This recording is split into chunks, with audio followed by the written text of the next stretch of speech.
الله أكبر الله أكبر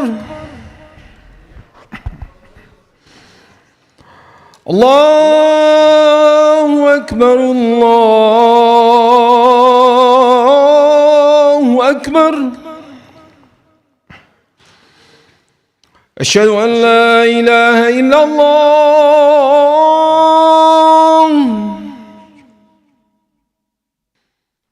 أشهد أن لا إله إلا الله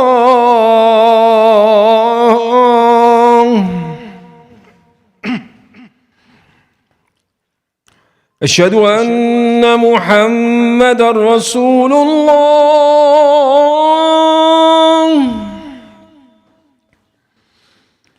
أشهد أن محمدًا رسول الله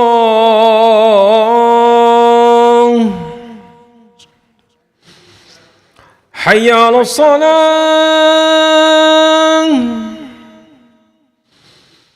حي على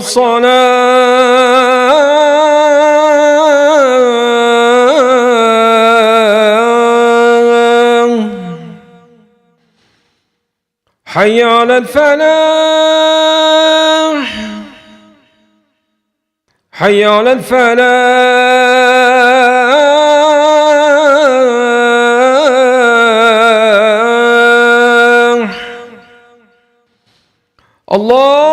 الله أكبر الله أكبر لا إله إلا الله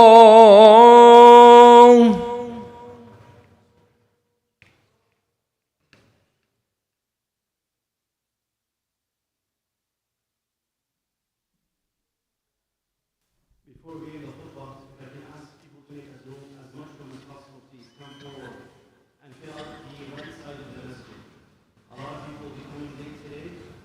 It's school day, schools are off, and there's a parking problem, so we expect more people to come in. So please make as much room as possible. إن الحمد لله نحمده ونستعينه ونستغفره ونستهديه ونعوذ بالله من شرور أنفسنا وسيئات أعمالنا من يهده الله فلا مضل له ومن يضلل فلا هادي له واشهد ان لا اله الا الله وحده لا شريك له واشهد ان سيدنا محمدا عبده ورسوله صلى الله عليه وعلى ال بيته وصحابته الطيبين الطاهرين ومن تبعهم باحسان الى يوم الدين. Dear brothers and sisters, as usual, we begin by praising Allah subhanahu wa ta'ala. We praise Him and we thank Him and we seek His assistance and we seek His forgiveness.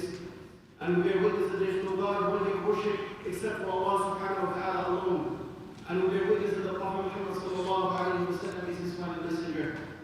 Allah subhanahu wa ta'ala reminds us in the Quran by saying, يَا أَيُّهَا النَّاسُ اتَّقُوا رَبَّكُمُ الَّذِي خَلَقَكُم مِّن نَّفْسٍ وَاحِدَةٍ وَخَلَقَ مِنْهَا زَوْجَهَا وَبَثَّ مِنْهُمَا رِجَالًا كَثِيرًا وَنِسَاءً وَاتَّقُوا اللَّهَ الَّذِي تَسَاءَلُونَ بِهِ وَالْأَرْحَامَ إِنَّ اللَّهَ كَانَ عَلَيْكُمْ رَقِيبًا. O humanity, be fully dutiful to Allah subhanahu wa ta'ala, the one who has created you from a single soul, meaning Adam alayhi salam. And from Adam, Allah subhanahu wa ta'ala created his wife for him, and that is Khudba alayhi salam. And from them both, Allah subhanahu wa ta'ala has given creation to humankind till the end of times. And again, Allah subhanahu wa ta'ala reminds us in the same verse by saying, be fully dutiful to Allah subhanahu wa ta'ala, the one in whose name you seek your mutual rights and obligations. And Allah tells us to fulfill the duties and obligations that we have towards our kin and kith, towards our families, for indeed Allah subhanahu wa ta'ala is ever watchful over us. Dear brothers and sisters, we are in the month of Sha'ban, and similar days to these days that we are witnessing, in the 5th year of Hijrah, Rasul sallallahu alayhi wa sallam got word that one of the tribes around Medina was going to wage war against the Prophet Muhammad sallallahu alayhi wa sallam and the society of Medina. So Rasul sallallahu alayhi wa sallam, as any leader would do, got ready and marched out of Medina in order to stop this threat. And whatever happened became known as Ghazwat Bani Mustalib. And Ghazwat Bani Mustalib, there was not any fighting, alhamdulillah. There was no issue there. But on the way back, a couple of Muslims got into an argument with one another. So the Munafiqeen of Medina were still keen on causing problems between the Muslim society of Medina. But then, a more important event took place. And that event, dear brothers and sisters, was the fact that when the army was coming back home to Medina, they stopped at a certain place for a break. And during this break, al-Mu'mineen Sayyida Aisha radiallahu anha, the mother of the believers, came down from her camel. And she went to do whatever business she needed to do. But when the time of the caravan moving came about, she was not on the camel. And the way that women used to travel back then is not just mount the camel right away. They would have a little wooden box on top of the camel to provide comfort and shelter and protection for women. So when the time of departure came, whoever was moving her camel along thought she was in her hawdah, this wooden structure, but she wasn't. And the caravan moved. And they moved and kept marching towards Medina. And then when she finally came, radiallahu anha, she could not find the caravan. And the reason why she was late is because she lost a bracelet of hers. So she went to look for it. But the caravan didn't know, and they marched forward without her. So she came to the place to where the caravan was stationed, and nobody was there. Unfortunately for her, they used to have somebody behind the caravan that would be late on purpose to make sure that no one or nothing is left behind. So when she got to the station where the caravan was, she stayed put. And then this man came and asked her what happened, and she told him. So he offered his camel for her, and he brought her to Medina on his camel. But soon enough, the hypocrites wanted to take advantage of this. They wanted to shake the society of Medina. They wanted to shake the Prophet ﷺ and the belief of the believers. It's been 5 years since Rasulullah made it to Medina, and they tried time and time again to make problems, to quench or to quash, this da'wah of the Prophet ﷺ. So they spread a lie, a magnificent lie, a huge lie, that Aisha radiallahu anha, al-Tahira al-Tahara, al-Siddiqa bint al-Siddiq, that she committed adultery with this other companion of the Prophet ﷺ. And this event shook Medina to its core. Shook Medina to its core, because now some people started spreading the rumors that the wife of the Prophet Muhammad ﷺ is not upright. And of course, Allah subhanahu wa ta'ala calls us in the Quran, Ifkun Azim, Ifkun Mubin. It's a great lie, a lie like no other. It has zero proofs or indications that it has happened. And of course, the person who started all of this was Abdullah ibn Ubay ibn Salul, Rasul Munafiqeen. But, and here's the catch, some of the believers spread this rumor without making sure of the event before they spread this rumor. One of the people that spread this rumor far and wide was actually the cousin of Aisha radiallahu anha. He was her cousin. And in fact, his name was Misbah ibn Uthafa. And Misbah was the cousin of Aisha radiallahu anha.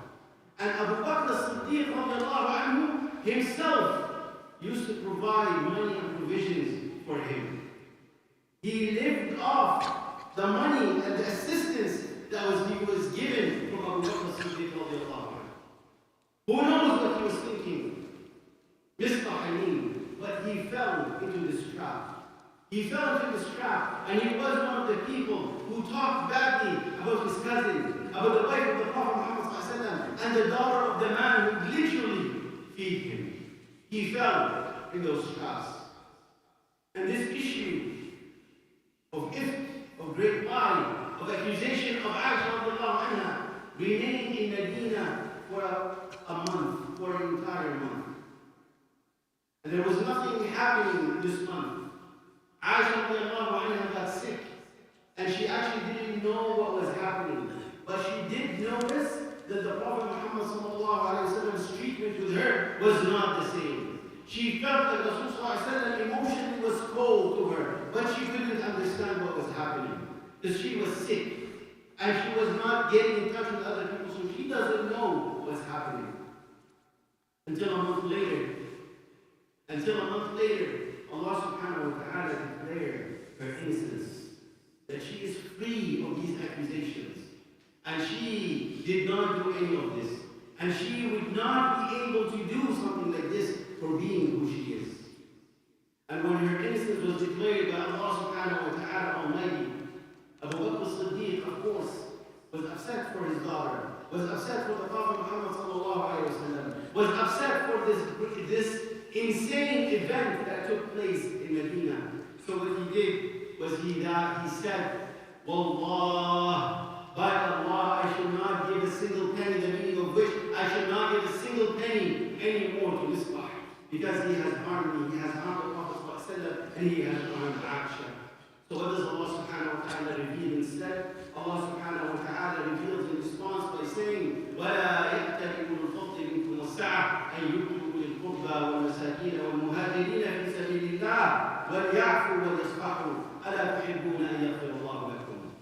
Allah subhanahu wa ta'ala says, let not the people of virtue, meaning the people of goodness, the people like Abu Bakr radiallahu anhu, let them not swear that they will not be of assistance to people who are needy, to people who are migrants. And clearly the verse is talking about Misbah and what Misbah has done. And then the verse continues, أَلَا تُحِبُّونَ أَن يَغْفِرَ اللَّهُ لَكُمْ. Wouldn't you love that Allah subhanahu wa ta'ala forgive you? Then Abu Bakr as-Siddiq radiallahu anhu says, بَلَا أُحِبُّ أَن يَغْفِرَ اللَّهُ لِي. But Allah, I would love for Allah subhanahu wa ta'ala to forgive me. And then Abu Bakr as-Siddiq said, وَاللَّهِ لَا أَنْزَعُهَا مِنْهُ أَبَدًا. For I shall never stop my payments and assistance to this life. Abu Bakr as-Siddiq radiallahu anhu exemplified the highest examples of forgiveness.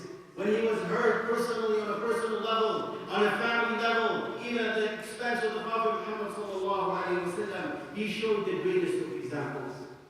Brothers and sisters, Rasul sallallahu alayhi wa sallam said in the hadith, لَتُؤَدُّنَّ الْحُقُوقَ إِلَىٰ أَهْلِهَا يَوْمَ الْقِيَامَةِ حَتَّى يُقَادَ لِلشَّاةِ الْجَلْحَاءِ مِنَ الشَّاةِ الْقَرْنَاءِ. That on the day of judgment, everyone will take back the rights, the things that are due to them, even so that a sheep with a horn, who hit a sheep with no horn in this life, will be punished for hurting that sheep with no horn in this life. Take this for a minute, think about it for a second. Everything will be delivered.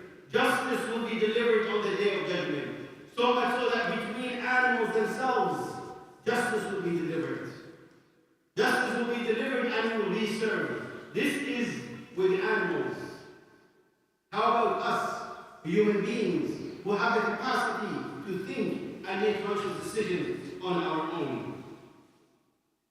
Dear brothers and sisters, one of the qualities that Allah subhanahu wa ta'ala praises the believers for in the Quran is where Allah subhanahu wa ta'ala says, وَالَّذِينَ إِذَا أَصَابَهُمُ الْبَغْيُ هُمْ يَنْتَصِرُونَ وَجَزَاءُ سَيِّئَةٌ مِثْلُهَا فَمَنْ عَفَا وَأَصْلَحَ فَأَجْرُهُ عَلَى اللَّهِ إِنَّهُ لَا يُحِبُّ الظَّالِمِينَ وَمَنِ انتَصَرَ بَعْدَ ظُلْمِهِ فَأُولَٰئِكَ مَا عَلَيْهِم مِّن سَبِيلٍ إِنَّمَا السَّبِيلُ عَلَى الَّذِينَ يَظْلِمُونَ النَّاسَ وَيَبْغُونَ فِي الْأَرْضِ بِغَيْرِ الْحَقِّ أُولَٰئِكَ لَهُمْ عَذَابٌ أَلِيمٌ وَلَمَنْ صَبَرَ وَغَفَرَ إِنَّ ذَلِكَ لَمِنْ عَزْمِ الْأُمُورِ. One of the qualities that Allah subhanahu wa ta'ala praises the believers for in the Quran is that they are the people who seek justice when they are wrong.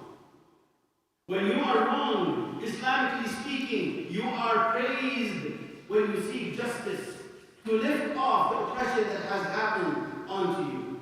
And Allah subhanahu wa ta'ala says, the response, the reward of injustice or sayyi'ah, something wrong, is its equivalent. Meaning if you are harmed, you harm back, but accordingly. And the second one is not seen as a harm, but it's seen as taking a right back. And Allah subhanahu wa ta'ala said though, however, whoever forgives and rectifies things, فَأَجْرُهُ عَلَى اللَّهِ, that if you forgive and you move on, then your ajr is with Allah subhanahu wa ta'ala. For indeed Allah subhanahu wa ta'ala does not love those who oppress. Then again Allah subhanahu wa ta'ala says, those who seek justice, those who come even after they have been harmed, then there is no blame on them. Blame is onto those who instigate and do bad things in the first place. Yet Allah subhanahu wa ta'ala still says, وَلَمَنْ صَبَرَ وَغَفَرَ إِلَى ذَلِكَ مِنْ عَزْمِ الْأُمُورِ. If you are patient and you forgive, then this is something that we should see. This is something of another level, of another station, something that is praiseworthy with Allah. So what am I trying to say to you, brothers and sisters? Some of you may be sitting down here and say you're confusing us. You bring one story that seems to contradict the other story. What am I trying to get at, dear brothers and sisters? There is no contradiction at all. The fact of the matter is that Islamically speaking, we are okay. In fact, we are encouraged to seek justice when we are oppressed. But again, we do it by measure. If someone slaps you once, you slap them once. You don't slap 2 times or 3 times. But جزاء سيئة سيئة مثله. However, a higher station of belief and iman is to forgive. And that is the example of Abu Bakr as-Siddiq radiallahu anhu. And Allah subhanahu wa ta'ala encouraged him to do so. And Allah subhanahu wa ta'ala praised him. In fact, in another incident, Rasul sallallahu alayhi wa sallam was sitting with his companions. He was sitting with his companions and a man came and cursed Abu Bakr as-Siddiq. And Abu Bakr as-Siddiq radiallahu anhu remained silent. And the man cursed him a second time. And for the second time, Abu Bakr as-Siddiq radiallahu anhu remained silent. And the third time, when the man cursed Abu Bakr as-Siddiq, finally, Abu Bakr as-Siddiq spoke back to the man. And as soon as he spoke back, Prophet of Allah sallallahu alayhi wa sallam got up from the majlis when they're gathering and walked away. So Abu Bakr as-Siddiq chased him down and told the Prophet of Allah, are you upset at me that I stood for myself? Rasul sallallahu alayhi wa sallam said, every time he was cursing you and saying something bad about you, an angel was there to protect you and to belie his claims, saying that there is no way that Abu Bakr is like this. But the minute that you responded, a shaitan came to our gathering. And it's not befitting for me as a messenger of God to sit in the presence of shaitan. Rasul sallallahu alayhi wa sallam is dealing with Abu Bakr as-Siddiq in this way because this is Abu Bakr as-Siddiq, the best of the people in this ummah. Hence he is encouraging us sallallahu alayhi wa sallam to take the higher road when there is a good benefit, when there is a maslahah, when there is an issue that we need to pay more attention with. Rasul sallallahu alayhi wa sallam is telling us that if Abu Bakr as-Siddiq radiallahu anhu is able to handle such situations, then we as the rest of Muslims, we should try our best in order to free ourselves from problems and issues and arguments that we have within us as communities. Because these problems is that how we keep busy with one another and don't pay attention to the harms and dangers, the greater harms and dangers that are being plotted against us. And I'll speak more about this in the second khutbah. As we approach Ramadan, dear brothers and sisters, this is the third khutbah that I'm talking about to you about preparation of Ramadan. And preparation of Ramadan includes that we walk into Ramadan with hearts that are free from envy, jealousy, and problems, and issues to one another. أَلَا تُحِبُّونَ أَن يَغْفِرَ اللَّهُ لَكُمْ? Wouldn't we want to enter Ramadan and finish Ramadan with maghfirah from Allah subhanahu wa ta'ala? Do it for the sake of Allah subhanahu wa ta'ala. Do it for your own sake so that there is peace at your heart. So when you worship Allah subhanahu wa ta'ala, you are at a better place. When we remain bitter and full of hatred and animosity towards others, it actually affects us. It negatively impacts us and our worship and our devotion to Allah subhanahu wa ta'ala. If you may make things easier for you to forgive and move on, I want to remind you quickly of 3 verses of the Quran where Allah subhanahu wa ta'ala says, وَاللَّهُ يَعْلَمُ الْمُفْسِدَ مِنَ الْمُصْلِحِ. But there's a problem between 2 people. Usually each person blames the other. And they say the problem is with the other person. And this happens all the time. But if you look closely at the issue, usually the 2 parties are to blame to a certain degree. But have faith that Allah subhanahu wa ta'ala says, وَاللَّهُ يَعْلَمُ الْمُفْسِدَ مِنَ الْمُصْلِحِ. You may be able to tell others that the other person has wronged you. But Allah knows who is mufsid, who is up to no good, and who is the one who has good and tries to fix his things. Allah subhanahu wa ta'ala, remember that He says, إِنَّ اللَّهَ لَا يُصْلِحُ عَمَلَ الْمُفْسِدِينَ. There's no way that Allah will amend and rectify and make good the work of the evil people. There's no way. And Allah subhanahu wa ta'ala, remember this. أَلَيْسَ اللَّهُ بِكَافٍ عَبْدًا. Don't we think that Allah subhanahu wa ta'ala is sufficient for us? We don't need to prove things in front of people. As long as we know that Allah subhanahu wa ta'ala knows. Isn't Allah subhanahu wa ta'ala sufficient for us? Of course He is. So these are some of the things that may help us and aid us in moving forward. And before I conclude the first khutbah, I will mention the hadith of the Prophet sallallahu alaihi wasallam, in which he says, it is not permissible for a Muslim person to cut off another Muslim person for 3 days, for more than 3 days. To the point where when they meet each other, each one of them will turn their back to the other person. They will turn their shoulder back. This is not permissible Islamically. Rasul sallallahu alaihi wasallam says in this hadith, وَخَيْرُهُمَ الَّذِي يَبْدَأُ بِالسَّلَامِ. And the best of these 2 people is the one who initiates, the one who starts the salam. وَخَيْرُهُمَ الَّذِي يَبْدَأُ بِالسَّلَامِ. وَخَيْرُهُمَ الَّذِي يَبْدَأُ بِالسَّلَامِ. Don't we want to be from the best people? Don't we want to be the one who initiates good and promotes good?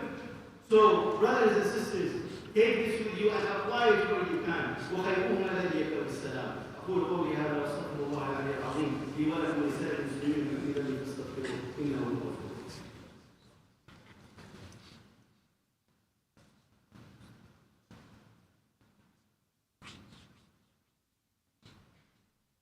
بسم الله والحمد لله والصلاة والسلام على سيدنا محمد وعلى آل بيته وصحابته الطيبين الطاهرين ومن تبعهم بإحسان إلى يوم الدين. عباد الله، يقول الله تعالى: يا أيها الذين آمنوا اتقوا الله وقولوا قولا سديدا يصلح لكم أعمالكم ويغفر لكم ذنوبكم ومن يطع الله ورسوله فقد فاز فوزا عظيما. Dear brothers and sisters, I usually don't like to take a long time of khutbah, but I mentioned this topic for 2 reasons. The first reason is that we are walking into Ramadan very soon. Less than 2 weeks, we'll be in Ramadan. And we need to be prepared for Ramadan in any shape, way, or form. It's game time, as they say, and then we need to be prepared for those 30 days. An opportunity that comes only once a year. But the second reason why I bring this topic up is because, dear brothers and sisters, we are not as strong and powerful as we ought to be. We are not. And this is a true reality. 2 weeks ago, January 29th, 2025, was the 8th anniversary of the Quebec mosque shooting. That's when we lost 6 of our brothers in Quebec City. Many more were injured. Wives were left widowed, and kids were left orphaned. And history was scarred by an action of hate against Muslim people in the province of Quebec. And I would have wanted to stand before you today and tell you that things are better today than they were in 2017 when this incident happened. But I would be lying to you, and I would not be saying the truth to you. Unfortunately, the last 8 years were very tough on the Muslim community in this country, from coast to coast to coast.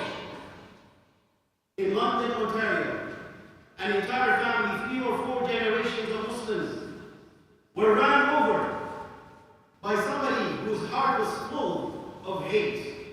He killed these people for no other reason except that they are Muslims. In Toronto, a mosque keeper was stabbed in the parking lot of the mosque and he died. Another family in London, Ontario, went for a walk, and when they came back to their house was put into complete destruction. Somebody came and burned down the house. Incidents of Islamophobia have increased by 1,800% in the last 15, 16, 18 months. 1,800%. And these cases are only the cases that are reported. Can you imagine how much more is happening that is not being reported? In City Hall, in the city of Ottawa, the capital city of Canada, a woman came and took off the hijab of a Muslim lady and was caught on camera. And when this issue went to court, they threw the case away. This, brothers and sisters, could be my wife, it could be your sister, it could be your mother, it could be your daughter. It's caught on camera. And what happens in court? They throw away this case. It's become too common that Muslim women are harassed on the streets. They are told swear words that they are spat on. This is happening. It's happening in Canada. Yes, Canada. In fact, Canada is the #1 country in G7 countries that has hate-related problems that ended up in killing in the G7 countries. Not France, not Germany, not the US, Canada. This is Canada. This is happening in Canada. And you would think that under such circumstances, that politicians will be smarter than this. They're not.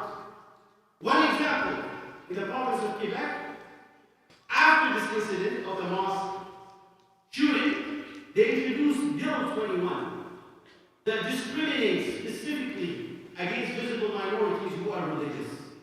And the most disadvantaged people are Muslims. Muslims have been fired from their jobs.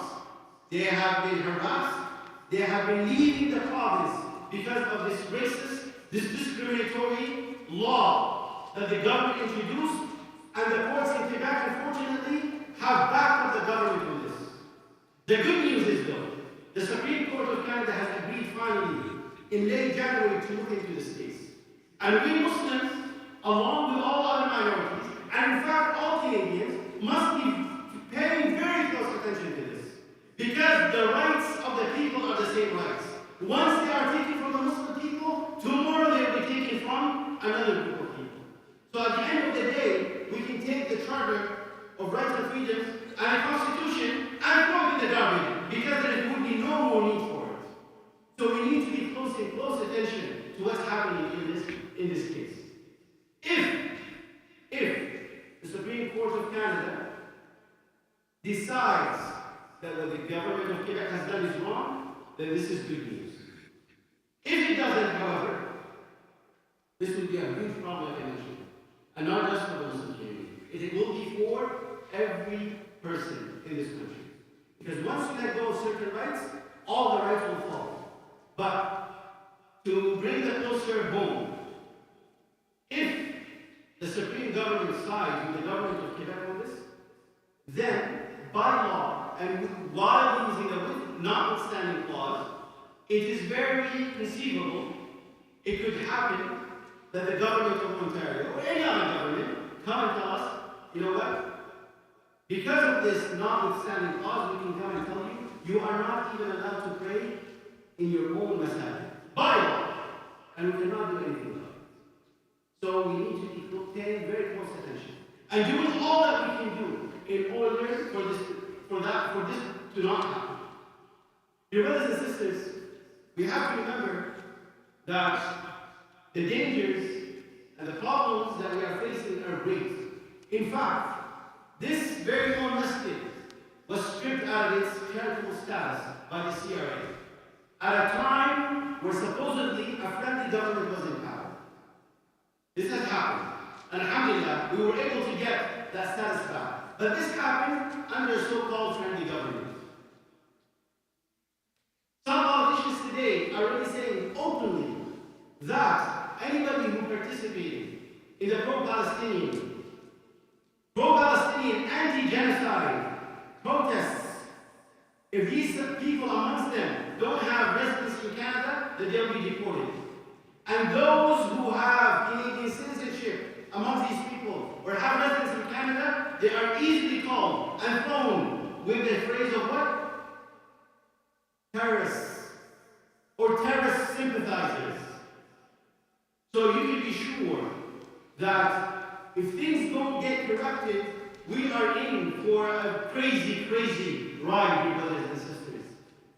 The topic of elections is a topic that I want to separate and talk about in a separate khutbah, because there's a lot to consider. But I probably won't be here until the actual elections happen, and this will be too long. I'm not here to tell you vote X or vote Y. I'm not telling you to simply just vote. I'm telling you, think about this. Whenever there's any elections, who is the person who is there for us? Who is the person who is truthful? Who is the person that wants the good for most of the population? Who is the person who comes to take pictures with us? But when problems happen, they hide away and they don't want to talk to us. Who makes the effort to come and greet us and talk with us? Who has that effort and is on record supporting us and our causes? Think properly. Vote because it is important. Because our way of life is threatened. But don't do it as a reactionary thing. Sit down, think properly, encourage others. Let's show our numbers, let's show our support. Let's punish those who take us for granted, dear brothers and sisters. Those who are okay with the killing of our fellow brothers and sisters in Gaza and Palestine and different places are okay with their own killing, believe it or not. Had we been there, they would have been okay with it. So keep all of this in mind. Keep all of this in mind. Do your homework. Talk to one another. Get in contact, get in touch with Muslim organizations who are able to inform you better. Organizations such as NCCM, National Council of Canadian Muslims, like the Muslim Vote, organizations like the Action Fund, the Muslim Action Fund. Do our homework. Let's do our homework and let's go out and make a difference. And we seek, wallahi, the betterment not only for us. We seek the good life. We seek the good life and the best for every single person in this country and every single person in the world. For Allah subhanahu wa ta'ala says, وَمَنْ أَحْيَاهَا فَكَأَنَّمَا أَحْيَا النَّاسَ جَمِيعًا. He or she who saves a life, it's as if they have saved the entire humanity. And we can look at this verse quite literally, or we can look at it metaphorically. Who is going to have and make it easier and better for people to live around the world with peace and justice? Finally, dear brothers and sisters, Allah subhanahu wa ta'ala says in the Quran, وَالْمُؤْمِنُونَ وَالْمُؤْمِنَاتُ بَعْضُهُمْ أَوْلِيَاءُ بَعْضٍ يَأْمُرُونَ بِالْمَعْرُوفِ وَيَنْهَوْنَ عَنِ الْمُنكَرِ وَيُقِيمُونَ الصَّلَاةَ وَيُؤْتُونَ الزَّكَاةَ وَيُطِيعُونَ اللَّهَ وَرَسُولَهُ أُولَٰئِكَ سَيَرْحَمُهُمُ اللَّهُ إِنَّ اللَّهَ عَزِيزٌ حَكِيمٌ. And the believing men and women, they are the awliya, the protectors, the guards, the friends of one another. What do? يَأْمُرُونَ بِالْمَعْرُوفِ. They enjoy that which is good. They enjoy that which is good and forbid that which is evil. They pray, they give zakah, and they obey Allah and His Messenger. Indeed, those are the people that Allah subhanahu wa ta'ala will have mercy upon them. Dear brothers and sisters, once again, I apologize for taking too long, but it's important to have spoken about these two issues together. عباد الله إن الله يأمر بالعدل والإحسان وإيتاء ذي القربى وينهى عن الفحشاء والمنكر والبغي يعظكم لعلكم تذكرون. عباد الله إن الله سبحانه وتعالى يقول إن الله وملائكته يصلون على النبي يا أيها الذين آمنوا صلوا عليه وسلموا تسليما. اللهم صل وسلم وبارك على حبيبنا وخالدنا وقدوتنا محمد بن عبد الله الصادق الأمين وعلى صحابته الطيبين الطاهرين ومن تبعهم بإحسان إلى يوم الدين. اللهم ارحمنا واغفر لنا وعافنا واعف عنا وارحمنا وتقبل منا يا حي يا قيوم يا ذا الجلال والإكرام. اللهم احفظنا في ديننا واحفظنا في أهلنا واحفظنا في أوطاننا يا حي يا قيوم. اللهم كل من أراد الإسلام والمسلمين بسوء فاجعل اللهم كيده تدبيرا. اللهم اجعل كيده في نحره واجعل كيده في نحره واجعل تدبيره يا حي يا قيوم يا ذا الجلال والإكرام. اللهم انصر من نصر الدين واخذل من خذل المسلمين. اللهم انصر من نصر الدين واخذل من خذل المسلمين. اللهم انصر من نصر الدين واخذل من خذل المسلمين يا حي يا قيوم يا ذا الجلال والإكرام. اللهم ارحمنا وعافنا واعف عنا وتقبل منا يا حي يا قيوم. اللهم فرج عن المسلمين في كل مكان. اللهم فرج عن المسلمين في كل مكان. اللهم فرج عن المسلمين في كل مكان يا حي يا قيوم يا ذا الجلال والإكرام. ربنا هب لنا من ازواجنا وذرياتنا قرة اعين واجعلنا للمتقين اماما. ربنا هب لنا من ازواجنا وذرياتنا قرة اعين واجعلنا للمتقين اماما. ربنا هب لنا من ازواجنا وذرياتنا قرة اعين واجعلنا للمتقين اماما. ربنا آتنا في الدنيا حسنة وفي الآخرة حسنة وقنا عذاب النار. وقوموا لصلاتكم. الله أكبر الله أكبر. أشهد أن لا إله إلا الله. أشهد أن محمد رسول الله. حي على الصلاة حي على الفلاح.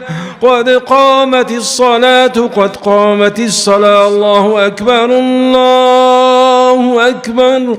لا إله إلا الله.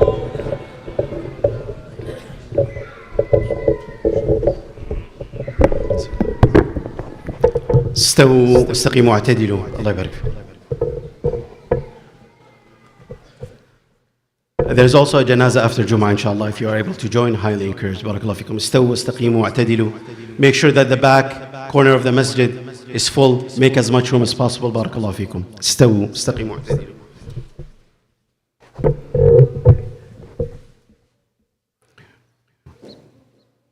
الله أكبر.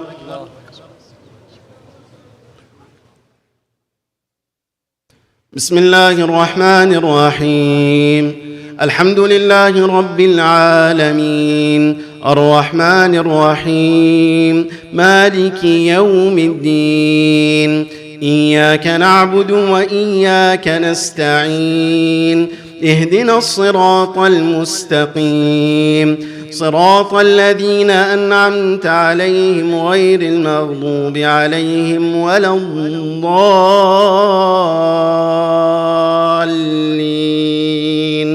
آمين. إذا جاء نصر الله والفتح ورأيت الناس يدخلون في دين الله أفواجا فسبح بحمد ربك واستغفره إنه كان توابا. الله أكبر.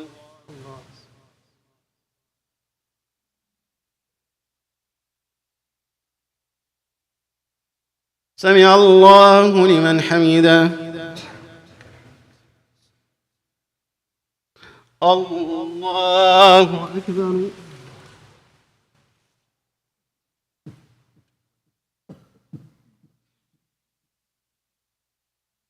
الله أكبر. الله أكبر.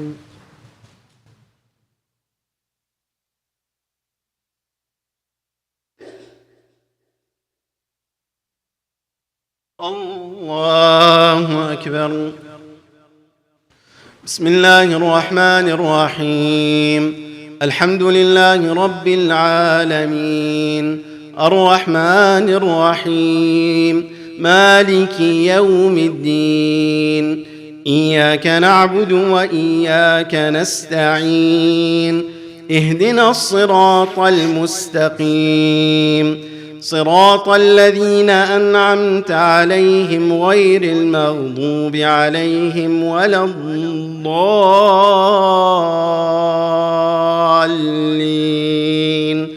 آمين. قل هو الله أحد الله الصمد لم يلد ولم يولد ولم يكن له كفوا أحد. الله.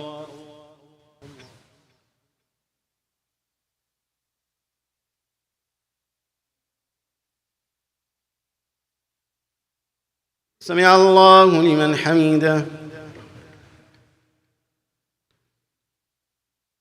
الله أكبر.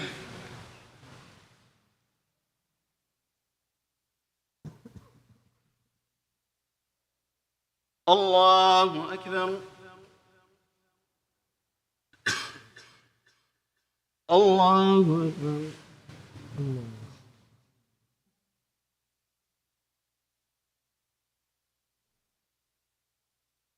الله أكبر.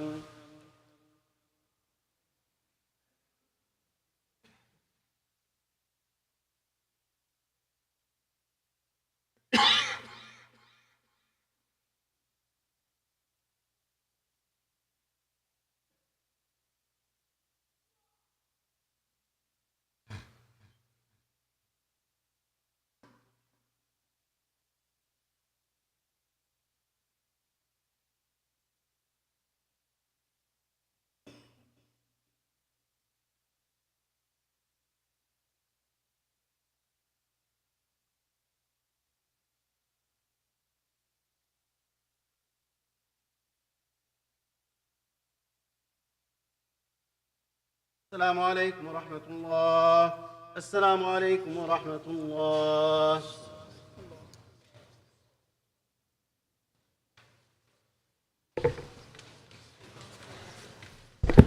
Assalamu alaikum. Just another time, there's a janazah. If you're able to come and join us for the salah. Jazakumullah khair. Allah barik fikum.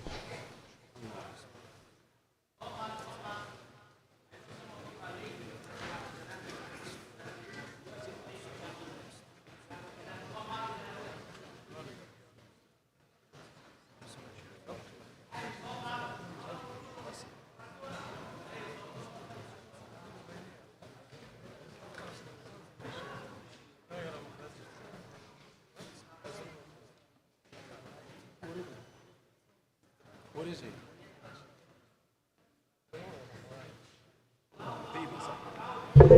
Ali, where's the janazah, Ali? Okay, here he is.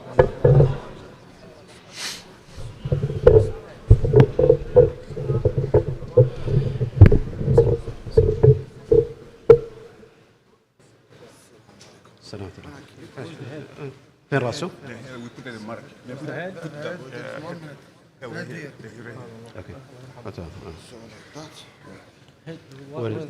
هذا انا بدي حتى لا فيكم هنا لا لا لا لا خلص هو دور اللي فوق. So we'll be praying Salat al-Janazah. As you know, Salat al-Janazah is 4 takbirat. After the first takbirah is al-Fatiha. After the second takbirah is the Salawat al-Ibrahimiyya. اللهم صل على محمد وعلى آل محمد كما صليت على إبراهيم وعلى آل إبراهيم إنك حميد مجيد وبارك على محمد وعلى آل محمد كما باركت على إبراهيم وعلى آل إبراهيم إنك حميد مجيد. After the third takbirah, we normally do dua for the deceased. But because the deceased is a baby, a person under age, Islamically speaking, we make dua for his parents and the Muslims. And after the fourth takbirah, we make our taslim. Barakallahu feekum.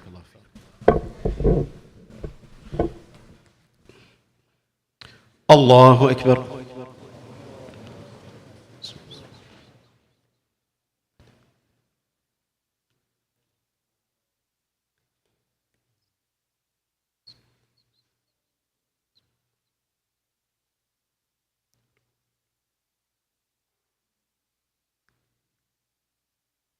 Allahu Akbar.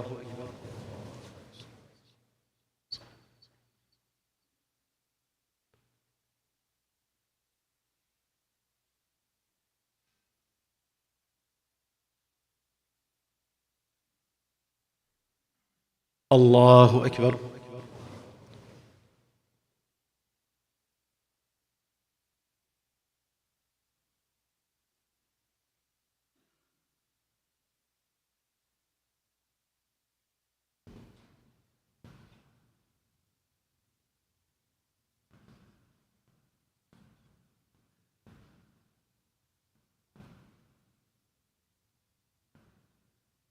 Allahu Akbar.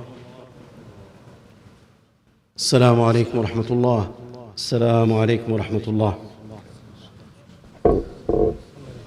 Those of you who are able to join the janazah, please do so and follow the janazah to the graveyard. And